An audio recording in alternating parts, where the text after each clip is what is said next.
Hello, good morning.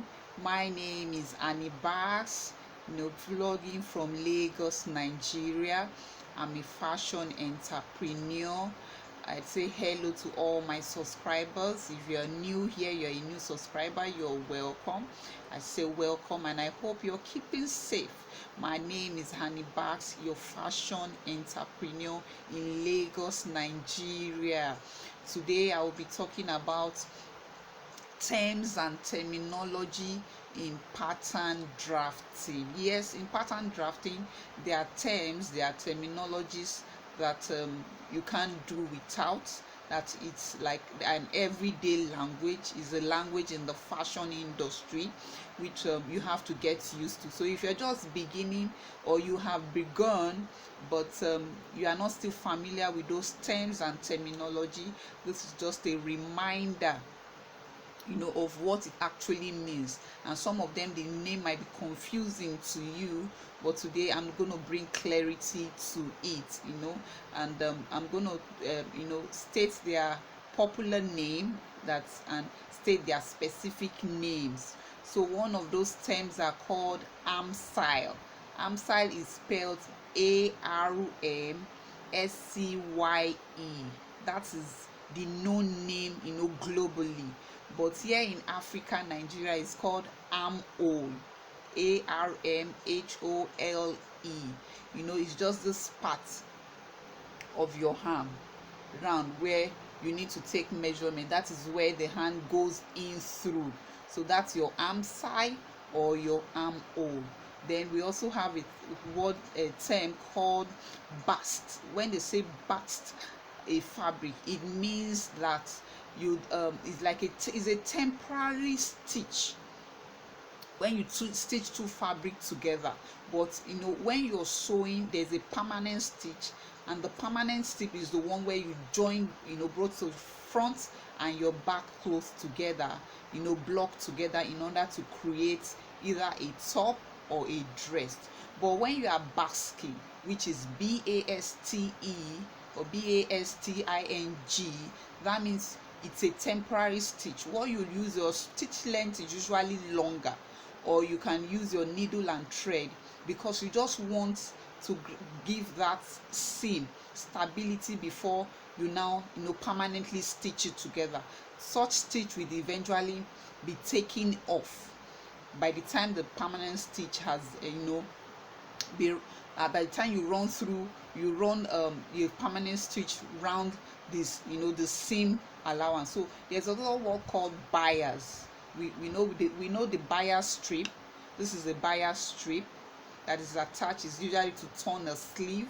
Some you can also use it as for decorative purpose. But the bias, sometimes you hear the word that, oh, cut this fabric on bias. What that means is that you are folding the fabric in a 45-degree, you are folding the fabric, let's say diagonally. Yes, that's the word, because you want in that part of that pattern, you require the fabric to be stretchy. So in order to achieve that stretchy part in that fabric, you fold it in a 45-degree angle. That's when that means you're folding the fabric in bias.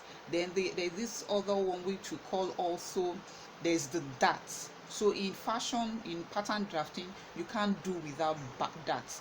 That is what makes a dress or a top move it from 2 degree to a 3D, 3-degree dimension, which gives that dress fitting, which shows all the shape and the contour of the body. Is a dart that gives it that fitting.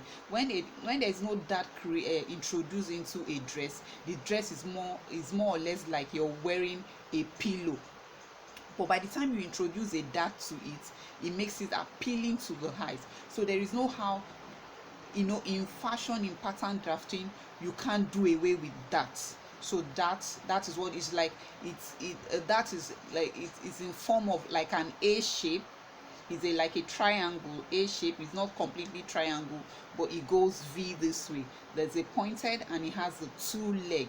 That's a dart. Then there's a word we call ease allowance. Ease allowance. ease allowance is the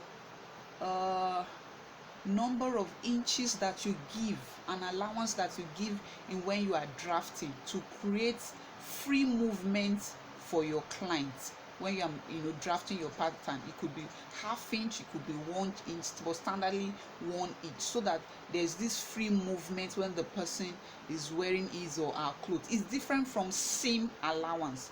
Seam allowance is the one that you create within the ease allowance is added to either your bust measure, but the seam allowance is the space that you give between from the shape of the body to the extra allowance that you give when drafting your pattern is the ease allowance. The hemming allowance is the one that after you are done stitching all your cloth, in order to be able to, when you look at the down part of your, let's say your dress, you can see it's not left, the edges are not left raw like that.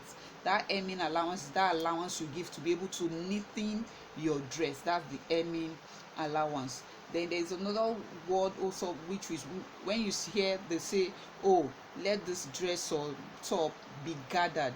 Gathered means that it's an excess allowance that you give. Let's assume that the normal measurement is 20. When you want to create a gather, that means that 20 you can double it into 3 into 2.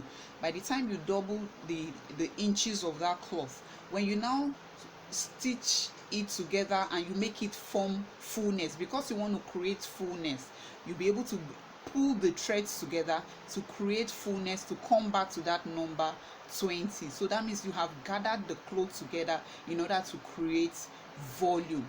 Another term that is also known that you will come across is okay, when you hear thread ripper. Thread ripper is just a tool that you use maybe when you have made mistake, you need to take off a stitch that you don't require. The easiest form, instead of using blade, the thread ripper is actually a saving grace at every point in time. The other the other term and terminology that you can't do without is called a serger. A serger in Africa is called a weaving machine. Yes, you usually hear them saying whipping, but really it's a weaving machine. But the right word is called a serger. A serger is a machine that you use for your finishing, finishing the edges of your cloth, in finishing the edges to be able to create a neat finishing and a neat work. Then we also have a word where they call notches. When they say you should create notches in a pattern, notches when you create, it gives you this V shape kind of. Is either you're slitting it now or you're creating a notch that gives you a V shape, and that notch, when you create it, just makes you know which, let's assume when you create a notch where you have your nipple point, it lets you know that this nipple point for this part of your sloper and this part of your sloper should be joined together. It's kind of a notification of what to do when you see those notations in a pattern. You'll be able to know which part and which parts you're supposed to join together. Then we have what is called a tuck or a pleat, box pleat, whatever pleat or a tuck. Is a form of sewing, and it's a form of a design in clothing also, that is called a tuck and a pleat. When you are pleating clothes, either you have a knife pleat or a box pleat. That the split number, depends on the number of width that you desire to create, and how much, which parts of your dress that you want to pleat to. If you have some skirts that are pleated, you can decide you want your whole skirt to be pleated in order to give you volume. It's a style line, it's a design, and it also creates volume in a cloth.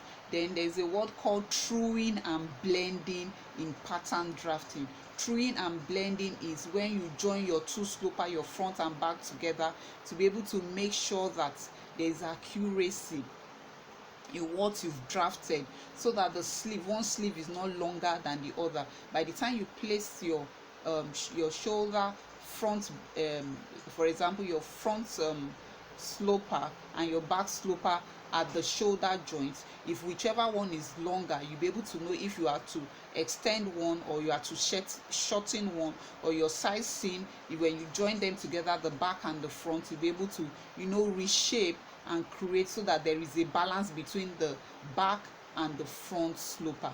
And I wish this has, helped you in one way or the other. You've benefited from you, or it has reminded you of those terms that you have forgotten or that you've gotten confused about. So if this has been helpful, I ask you to subscribe. If you've not subscribed yet, I ask you to like and join this family and join this journey of positive fashion designers. And I hope to see you in my next video. Thank you.